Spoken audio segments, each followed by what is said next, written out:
8h34, de volta com Folha no Ar, primeira edição, ao vivo aqui pela Folha FM, hoje recebendo o professor de Economia da UENF, o economista Alcimar Ribeiro. E voltamos com você, Aloysio, neste bloco, fechando esse programa de hoje. A gente tem um tema para esse bloco, finalizar esse bloco, que é o tema que vai ser discutido daqui a pouquinho lá no SESEC. Sim. Mas tem aqui o professor Ricardo Antônio Machado Alves, faz uma pergunta para você aqui.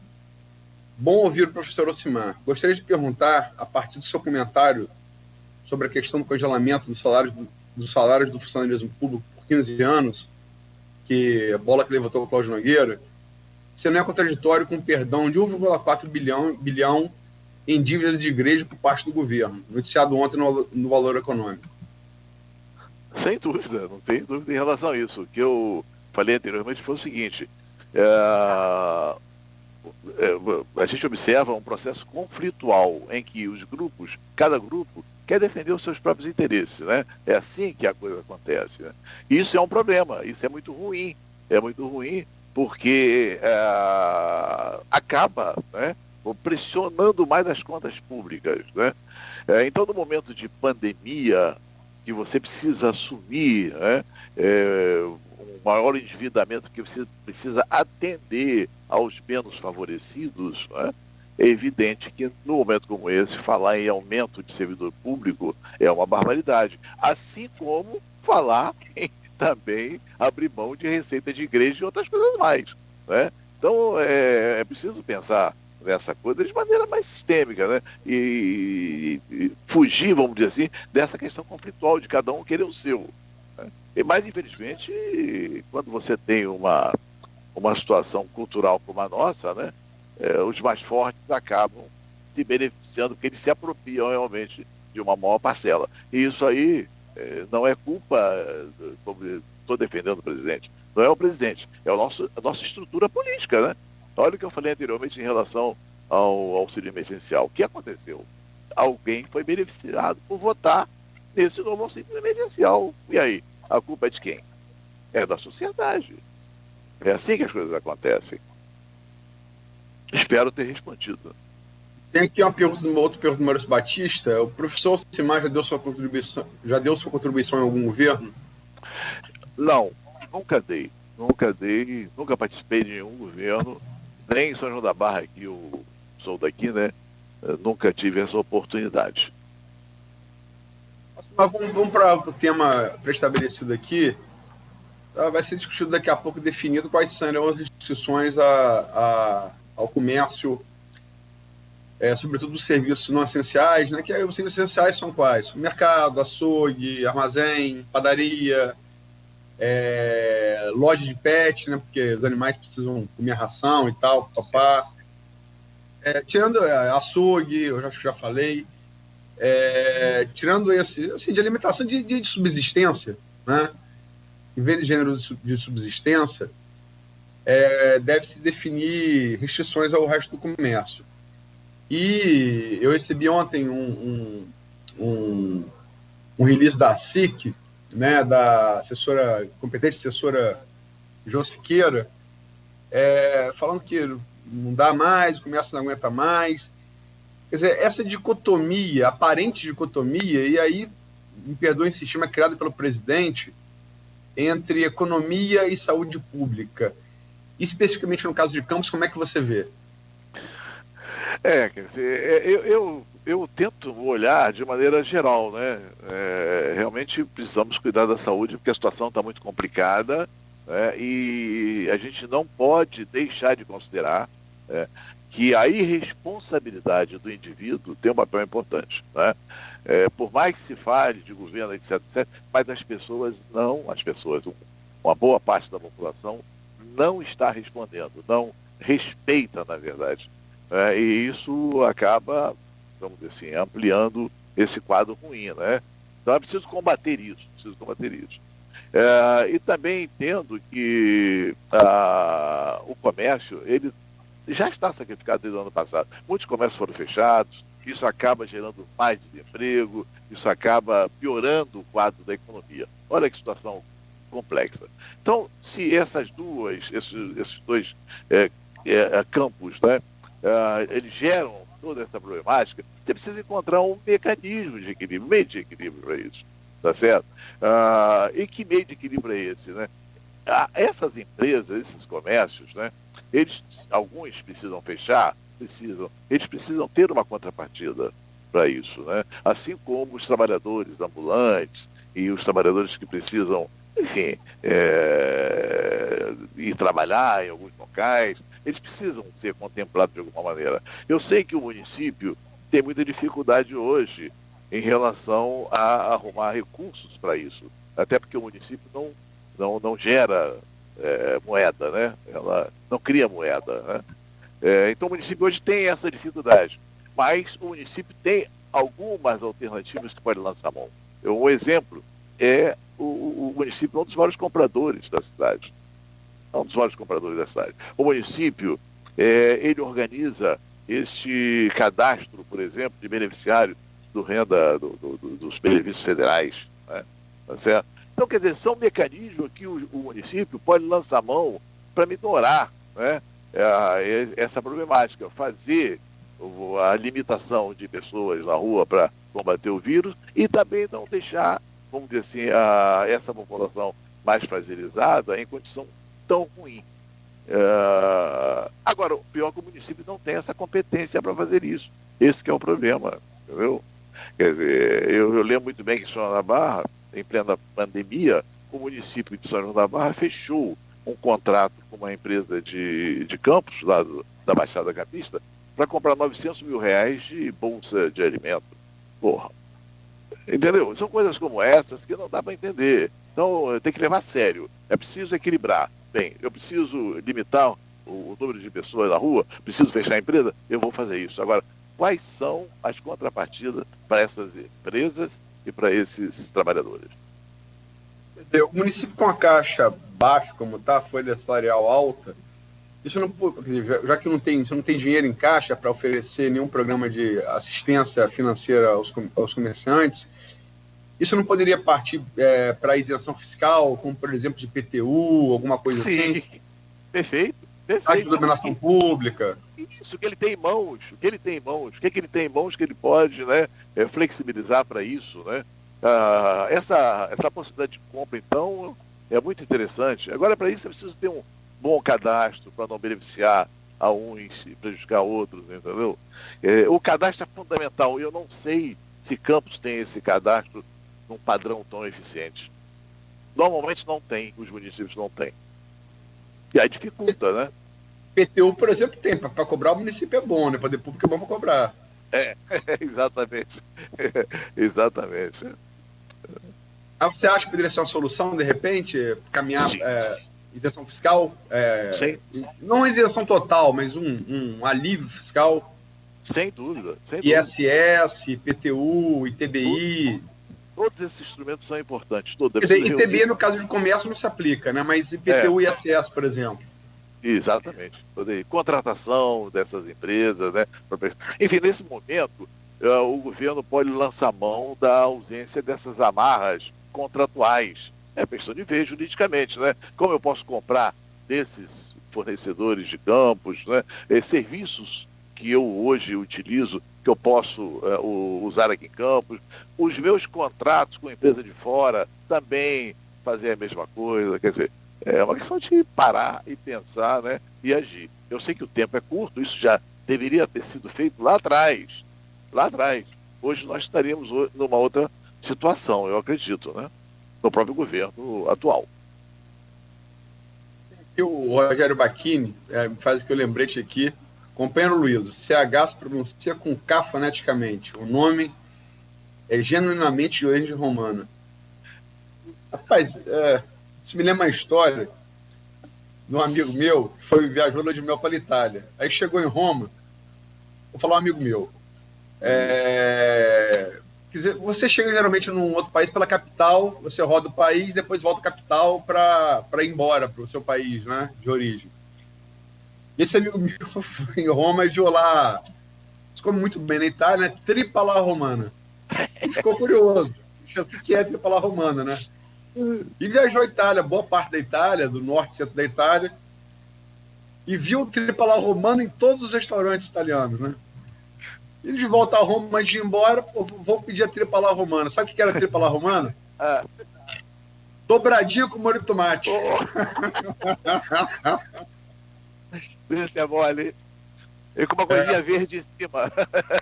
Uma fruta. Literalmente dobradinho um sugo, né? Dobradinho um sugo. Mas é um prato típico de Roma e que está na Itália inteira, né? Mas Bacchini, pode deixar que eu não erro mais não. Obrigado aí pela dica. Alcimar, falando sério, embora também seja verdade, essa história seja verdade, mas você acha que o comércio, a continuar como está, quer dizer, porque vou remeter a entrevista do Nélio Artiles aqui na quarta-feira. Você não tem vacina, você tem que fazer, quando chega ao ponto de colapsar o sistema de saúde, você tem que fazer restrição de circulação. Afeta o comércio. Não tem solução, não tem alternativa. A alternativa é enterrar gente, né? E morrer gente sem direito sequer à assistência. Como achar esse ponto de equilíbrio qual você se referiu anteriormente nessa equação? Perfeito. Vamos voltar um pouco mais, né? Achar uma solução no momento, aquele momento, né, crucial, é difícil realmente. Hoje, o município não tem dinheiro em caixa para manter esse pessoal em casa, né? Hoje, quer dizer, esse processo do vírus se acelera, as pessoas estão morrendo. Então, a alternativa agora é exatamente essa. Ou seja, você frear o fluxo de pessoas na rua para evitar que essa coisa aprofunde, senão o cara vai morrer. Numa situação como essa, você vai ter que fechar realmente. Não tem jeito. Agora, quando esse governo assumiu em 2000, em janeiro, nós estávamos, foi janeiro? 2000, né? 2000, março, sim. Né? Março, 2020, 2021. Em março nós começamos esse processo da pandemia, entendeu? Então, você fala de 2020, quando começou a pandemia, né? Perfeito. Neste momento, eu tinha que olhar, por exemplo, essa questão do cadastro dos benefícios sociais, tá? Para inserir lá um número maior de pessoas, um número de pessoas que realmente precisassem desse benefício, né? E tinha que começar a planejar o meu processo de compras, por exemplo, né? Localmente, para beneficiar essas empresas necessitadas. E também atuar no sentido de flexibilizar a tributação sobre essas empresas, o endividamento, tentar, de alguma maneira, refinanciar, essas coisas todas. Então, como nada disso foi feito, você chega nesse momento atual. E realmente, hoje, a situação é essa. Eu preciso fechar. Entendeu? Aí não tem como você começar a partir de agora a planejar alternativas, né, para evitar o grande caos para quem vai ter que ficar em casa. Essa que é a verdade. Entendeu? Porque quem vai ficar em casa hoje também pode morrer, mesmo que não se contamine. Essa que é a questão. Quer dizer, quantas famílias estão aí numa situação complicada, sem comida em casa? É difícil, é muito complicado. Eu concordo com o Nélio, né, com o doutor Nélio. Realmente, nesse momento, tem que fechar sim.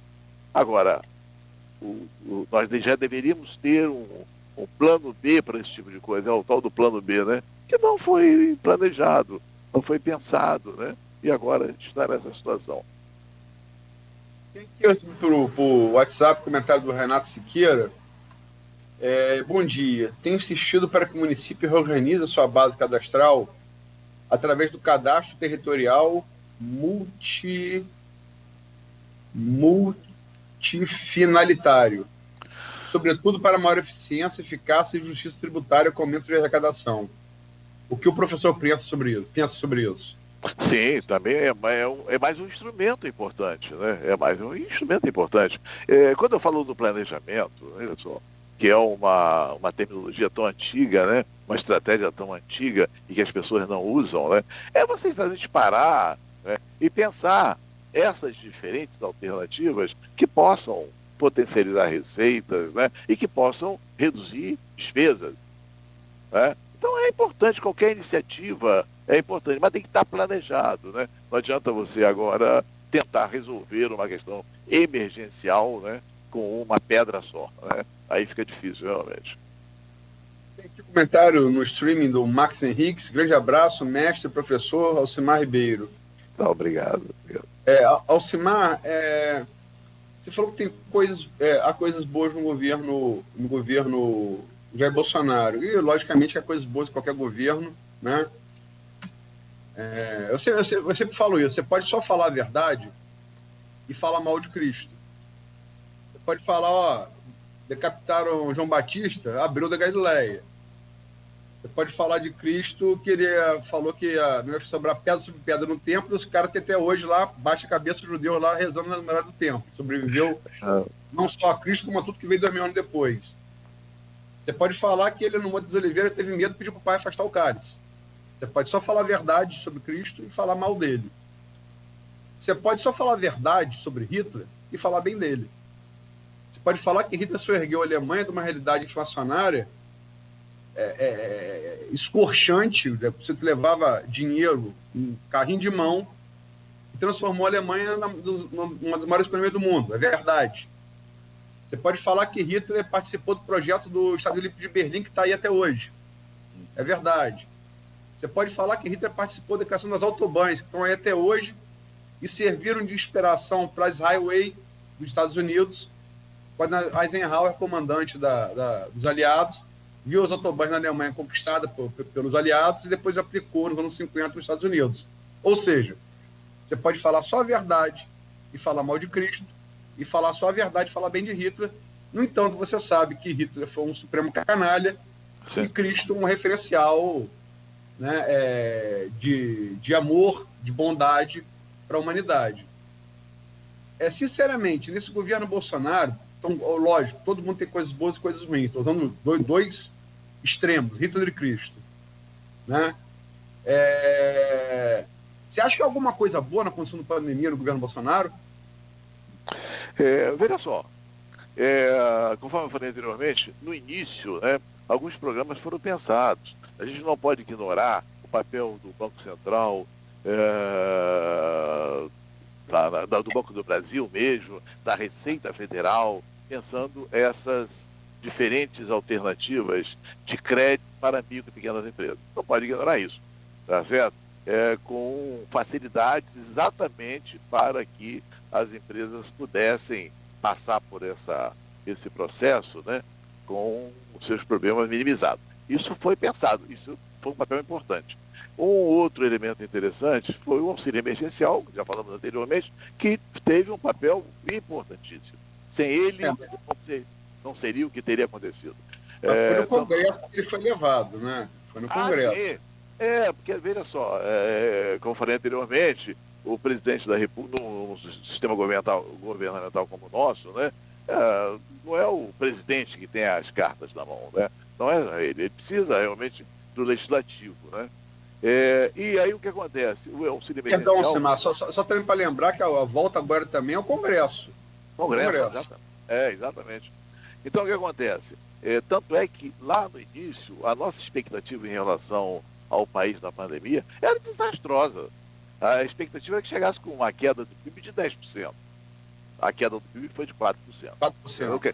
Exatamente. Então, quer dizer, a gente não pode ignorar isso. O comércio internacional apresentou um resultado que, evidente que não foi um dos melhores, mas geramos um superávit de 50 bilhões de dólares, né? Quer dizer, são indicadores interessantes. A intenção da reforma, como a reforma previdenciária, teve um papel importante. Então, quer dizer, tem coisa, a inflação subiu, evidentemente, mas a gente não pode dizer que a gente está num processo inflacionário absurdo. Cresceu um pouco, realmente. A taxa de juros permaneceram equilibradas. Agora, o problema do governo Bolsonaro, volto a frisar, é a figura do Bolsonaro. Por isso que eu evito, eu acho muito ruim a discussão baseada nas pessoas, entendeu? porque tem o grupo pós-Bolsonaro, pró-Bolsonaro e contra Bolsonaro, isso acontece até mesmo no âmbito político, que atrapalha o desenvolvimento do país. Eu acho que isso tem atrapalhado muito mesmo, entendeu? Agora, é que Bolsonaro vai passar, ele vai passar. O ano que vem, daqui a 2 anos, tem eleição. Quer dizer, aí vem a minha preocupação é de que as pessoas vão achar que o Lula é a grande alternativa de solução, o que é um grande problema. A gente tem que parar com essa busca do salvador da pátria, né? Nosso país, aí eu sou otimista, o nosso país é um país importante, nosso país é um país que tem uma estrutura, né, grandiosa, né? Tem um processo produtivo importante que está em declínio, a indústria mais é respeitada, entendeu? Tem uma atividade acadêmica, de ciência, tecnologia, precisa ser melhor olhado, mais importante também. O país é um país importante, né? E essas figuras passam. Agora a gente não pode ficar centrado somente nele. Né? Tem aqui o professor de História, Gustavo Lani Sofiati. Vou procurar como lanterna de luz bem forte, que Bolsonaro já falou de coisa certa. Mais uma vez, a velha cantilena da polarização Bolsonaro-Lula. Sempre um conciliador desde os tempos do sindicalismo, Lula não é extremo de Bolsonaro. Talvez um Rui Costa Pimenta. Você quer comentar, Alcimar? Veja só, é o que eu falei anteriormente, eu acho que a gente tem que pensar no país. Eu sou otimista em relação ao país, né? E luto nesse sentido, de fazer com que as pessoas passem a entender melhor, né? Especialmente aqui dos municípios, passem a entender melhor o seu papel, né? Para que realmente encontre lideranças melhores, vote melhor, para que realmente a gente possa sair desse estágio de democracia que nós estamos hoje, que é perverso, né? A gente está sempre à luz de uma figura que, quer dizer, uma ou outra acaba não sendo o melhor para esse país, né? Isso que eu penso, na verdade, sobre isso. Só acrescentar o... Só fazer se não perder o gancho do comentário do Gustavo Sofiati. Você vai procurar com a luz de lanterna bem forte. Gustavo, você é pro Diógenes, né? Filósofo grego, né? Como diria Lula, menos, né, Gustavo? Menos. Desculpa, Cláudio, pode falar.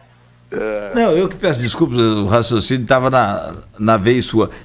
De fato, tem uma frase, e eu vou pedir perdão também, porque eu não me lembro quem falou, mas falou aqui nesse programa, e é exatamente com isso que o professor falou. O brasileiro tem que parar de torcer para político igual torce para time de futebol. Exatamente. Verdade. Eu não sei se é Luiz... A minha vitória é só a derrota. Não é isso. A gente tem que lutar para a vitória de todos, né? Só lembrando uma passagem interessante de Diógenes. Ele viveu mais ou menos em 300 a.C., e Alexandre, antes de conquistar o mundo, conquistou a Grécia, né? E chegou a Atenas, onde Diógenes vivia. E Diógenes era um cara que vivia como mendigo, né? Vivia dentro de um barril. Estava lanterna procurando um homem honesto sem não encontrar. E Alexandre, já senhor da Grécia, né? Alexandre o Grande, depois o Grande, em vida não era chamado assim, foi educado por Aristóteles, então tinha muito apreço por filosofia, e foi conhecer Diógenes. Aí chegou assim onde o barril de Diógenes, tipo Chaves, né? Do Chaves, onde Diógenes morava. Aí perguntou assim: ô Diógenes, posso fazer uma coisa por você? Alexandre perguntando a Diógenes. Ele falou: pode. O quê? Sai da minha frente, você está atrapalhando o sol. Passagem interessante aí do Diógenes. Mas aqui da Grécia para o nosso canavial, como diria Capi, o Alcimar, os países, e isso você observa não só agora com a Covid, como você era passível de observar desde a última pandemia, que foi a gripe espanhola, né? Entre 1918 e 1920, ali no início do século XX, 100 anos exatamente atrás. Que os países que adotaram políticas mais rígidas tiveram recuperações econômicas mais rápidas. Você observa isso na gripe espanhola e observa isso na Covid. Assim, salta aos olhos isso. Só para citar 2 exemplos, A China, que tomou medidas de confinamento para manter ali Wuhan, onde nasceu a pandemia, na província de Wuhan, a China, o PIB da China cresceu 7 pontos percentuais no ano passado. 7 pontos. E, para não ficar em ditadura, que é uma economia de mercado sobre ditadura, eu vou citar o exemplo da Nova Zelândia, que é um país mais próximo a gente, embora no Oriente, né? Na Oceania. A Nova Zelândia, que também adotou políticas bem rígidas numa democracia, cresceu 2 pontos o PIB ano passado. Não está muito claro que esse enfrentamento deveria ter sido feito de maneira rígida no início e não agora ficar nesse fecha, abre, fecha, abre, fecha, abre. Aloysio, eu diria que esse processo foi muito politizado no Brasil também, né? A gente precisa considerar isso, foi muito politizado. E essa politização atrapalhou, definitivamente. A gente pode lembrar do Dória, né? O conflito com o presidente, enfim. Então, quer dizer, um país desse tamanho, é evidente que tinha que ter uma política centralizada, não nego isso. O governo federal tinha que ter uma política centralizada, entretanto, os estados, né, deveriam agir também, né, em consonância com essa política, né? Mas isso não aconteceu. Então eu diria que a culpa é de todos. A política errou. Se o governo federal errou, não vou apoiar aqui, né? Mas os governadores também erraram. E esse conflito, né, político vem até hoje. Até hoje. Quer dizer, isso atrapalha. Isso atrapalhou. Todos erraram, né? Faltou uma política de coordenação, faltou uma política regional integrada a essa política maior. 9-1, Nogueira, vou passar para você. Não, se deixar a gente fica realmente com essa conversa com o professor até amanhã e alimentado, evidentemente, que pela interatividade dos ouvintes, dos participantes aí do grupo e também, claro que das nossas curiosidades. Eu quero só, antes de agradecer o professor, destacar aqui aos ouvintes, né, e a todos que o Projeto Fênix tem o apoio do Grupo Folha da Manhã. Então, o Grupo Folha da Manhã encampou esse projeto também e temos apostado, evidentemente, que, né, todas as forças aí nessa recuperação da nossa vocação agropecuária, agrícola, agropecuária, que seja, né, macro, micro, se começar com micro e evidentemente chegar no macro, a ordem aí, né, não vai nos importar neste momento. O importante é que a gente comece a fazer algo e, como disse o professor, de diferente. Professor Alcimar, muito obrigado, que o senhor tenha um excelente final de semana, uma boa sexta-feira, né? E mais uma vez, eu já perdi até não sei quanto, mas já está na hora de pedir música aqui no programa já, hein? Um grande abraço para o senhor. Um abraço, Cláudio, Aloysio, abraço a todos os ouvintes, muito obrigado pela oportunidade e até uma próxima. Bom fim de semana. Agradecer a você, Alcimar, pela oportunidade de aprender um pouco com seus conhecimentos de economia. Nada, a gente sempre aprende. Sim, você realmente é um estudioso, conhece muito a economia regional. Eu pedi desculpa àqueles que fizeram perguntas pelo streaming e pelo grupo. Infelizmente não somos capazes de fazer todas, né? Não dá para fazer todas, nunca dá para fazer todas, você tem que aproveitar o máximo possível. E em relação ao fato do projeto Fênix separado pelo Grupo Folha, é um fato. Agora, ele não torna o projeto Fênix, por isso, imune a críticas. Qualquer projeto, ele só cresce com críticas, né? E essas críticas têm que ser absorvidas da maneira correta. Desculpe, Luiz, eu não conheço o projeto, eu gostaria até de conhecer mais. Onde que eu consigo essa versão aí impressa? Tem aí algum lugar? Tem, eu te mando. Eu te agradeço.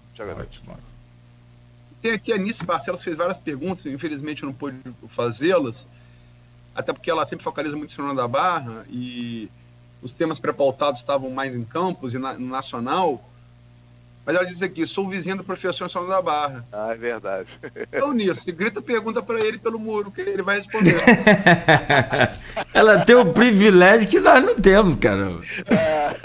Abraço, Tanice. E depois conta pra gente, por favor. Tá certo. Um grande abraço. Aloysio, então. Alcimar, obrigado. Um abraço, Alcimar, mais uma vez. Tudo de bom. Tudo de bom. Amanhã, sábado, dia 20, teremos a edição do jornal Folha da Manhã, impressa aí nas bancas bem cedo, nas casas também dos nossos assinantes, com toda a cobertura desse dia de hoje, que vai ser naturalmente um dia muito importante com relação a essa questão que já deve estar começando agora a reunião no SESEC, não é isso, Luiz? Eu acho que é o principal, né? Que vão haver recrudescimentos e restrições, a gente sabe que vai haver. Agora, até como um exemplo aí que foi feito em Macaé e São da Barra, você vê que há maneiras e maneiras, né? As equipes têm, como eu disse, falta de protocolo nacional, né? Do governo federal, e, enfim, cada município decide como fazer. Né? Agora, que vai haver restrições, vão ser definidas, vão existir. Se é lockdown, né? Lockdown é uma questão semântica, né? Mais semântica do que de fato, e deve ser, a não ser que surja um assunto muito inusitado no correr do dia, deve ser a manchete de amanhã, o detalhamento dessa passagem que é quase certa de campos da fase amarela para a fase laranja, né? Para tentar conter o aumento da pandemia, a expansão, né? E evitar o colapso da rede de saúde do município, pública, privada e conveniada, sendo que a privada está quase colapsada já. Na Unimed está colapsada, né? Em UTI. E outra coisa aqui, a Anice falando sobre história e tal. Papai, Anice, quem não conhece história está condenado a repeti-la. Eu sou uma pessoa melhor que eu já disse, então é bom conhecer. Não tenha dúvida. Bom. E tem outro ditado também do velho Marx, né? A história não se repete, não sei como farsa, né? Então, cuidado com a história. Perfeito. E o recado para quem nos acompanha sempre, nos ouve, se possível, fique em casa, se possível, se tiver de trabalhar, que trabalhe sem aglomerar, evitando, né, a aproximação das pessoas, mantendo o distanciamento, usando e acreditando, né, na máscara, no álcool em gel, na água e sabão, enfim. E, evidentemente, né, se a gente fizer a nossa parte, e aí a gente vai ter muito mais, até mesmo força para cobrar dos governos que eles façam de fato a parte deles. Vamos lá, essa coisa da interatividade, como você falou, é muito interessante, Cláudio. Sim. Como eu falei, tem várias perguntas aqui no grupo que eu não pude fazer, né? Não tive tempo para fazer, não tive encaixe, às vezes a entrevista lá oferta o encaixe para uma pergunta, uma oferta para outra. A entrevista é uma coisa viva, né? Ela vai... Mas aqui, eu comecei falando do prêmio Madeira de Alfafa, né? Tem gente que exemplifica tão bem essa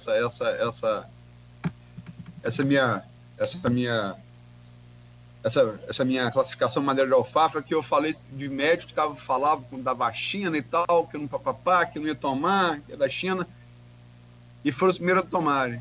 Teve uma médica no comentário que ouviu e saiu. A desinteligência é tão grande que se denuncia, não precisa nem falar o nome. Tá aqui a pessoa mesmo se denuncia, mas enfim. Esperemos que todos sejam vacinados. Mesmo os menos inteligentes. Talvez até primeiro. Aloysio, que aí já ajuda a gente, entendeu, né? Bem-aventurados os pobres de espírito, né? Eles pertencerão ao reino dos céus. Mas se quiser ir para o reino do céu, pode ir, mas eu não quero ir agora, não. Não pode desejar isso para ninguém, né? Não, é claro, evidente. Não, pode, o respeito acima de tudo, né? Pela vida. Mas que se você não tem respeito pela sua, você vai ter pela minha, né? Digamos, no uso da máscara, por exemplo. Mas eu já tive Covid. Graças a Deus que você se recuperou bem, graças a Deus que você está bem.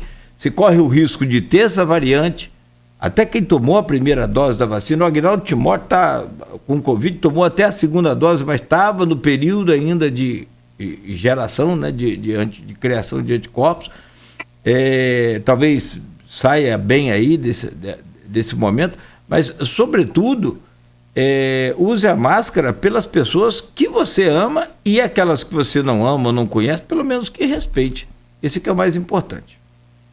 Não, a questão de higienizar as mãos, uso de máscara e dentro do possível, logicamente, para pessoas que ambulantes, por exemplo, que vivem do dia como subsistência na rua, é impossível você restringir movimento, né?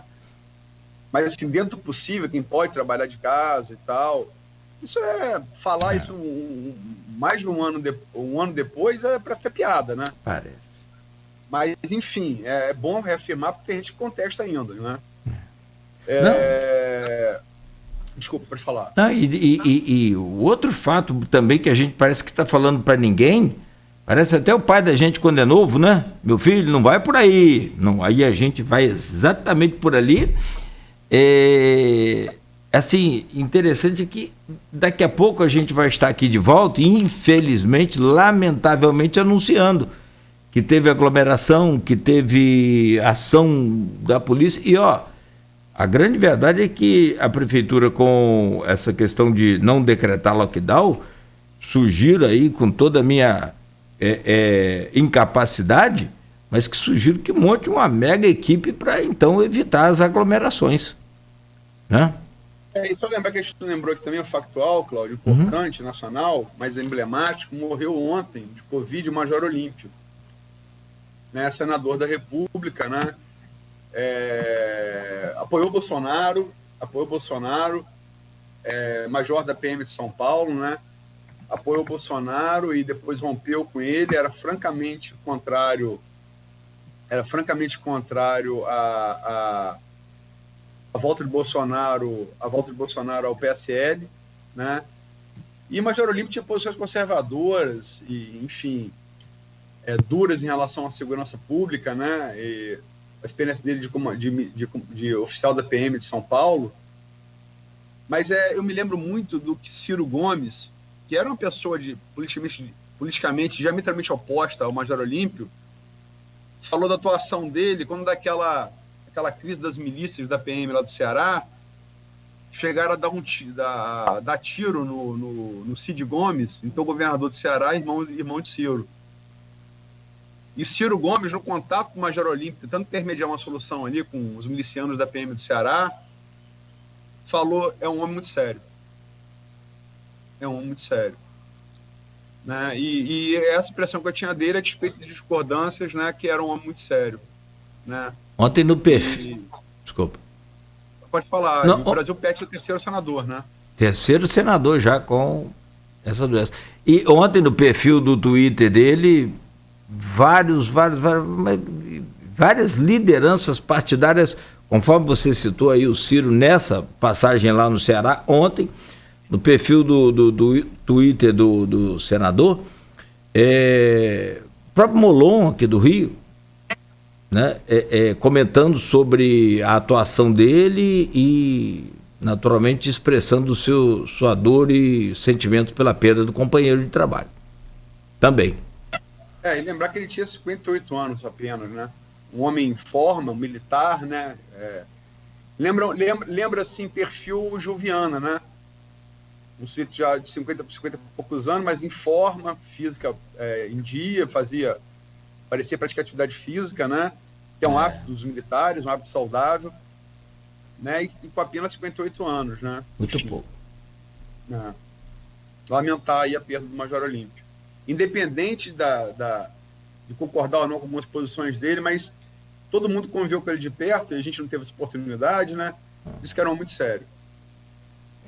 Inclusive, quem era a oposição a ele no campo político, né? Citou Molon, citou Ciro. Sim. O próprio Freixo, né, já teceu comentários da integridade dele, né? Independente da concordância com o que ele defendia. Acho que pela lei, Luiz, estou até vendo a notícia aqui de longe, mas estou vendo, pela lei, ele teve morte cerebral, certo? Pela lei, eu acho que são 48 horas para que possa ser, de fato, aí desligado os equipamentos, essa coisa toda. Parte cerebral, né? Não tem jeito. Não tem jeito. Aloysio, até amanhã na para aí, deixa eu concluir. Senão... Até amanhã na Folha da Manhã impressa bem cedo nas bancas, para a gente encontrar ali as informações. E você volta na próxima semana. Tomou um susto. O nosso representante da República de Atafona. Garota tafonense. Valeu. Um bom final de semana para você aí. Você é garoto Itália, garoto tafonense, rapaz. Putz, grilo. Você... Garoto, não quero não, tô fora. Eu vou lá jogar tomate em você, Arnaldo. Para aí, rapaz, aí não, rapaz. Mas já pensou Arnaldo desfilando aqui todo desengonçado? Fica com Deus, Aloysio. Bom final de semana. Que bom demais você me deu pra pensar no final de semana, hein? Mas tá bom, valeu, um abraço. Bom descanso aí quando puder. Vamos nós, você que se liga na Folha FM, continue ligado, 98,3, com música e informação. Daqui a pouco, todas as informações direto do portal folha1.com.br sobre a reunião na prefeitura, do que vai ser decidido, quais as mudanças aí que vão ser anunciadas sobre o controle da pandemia no município de Campos.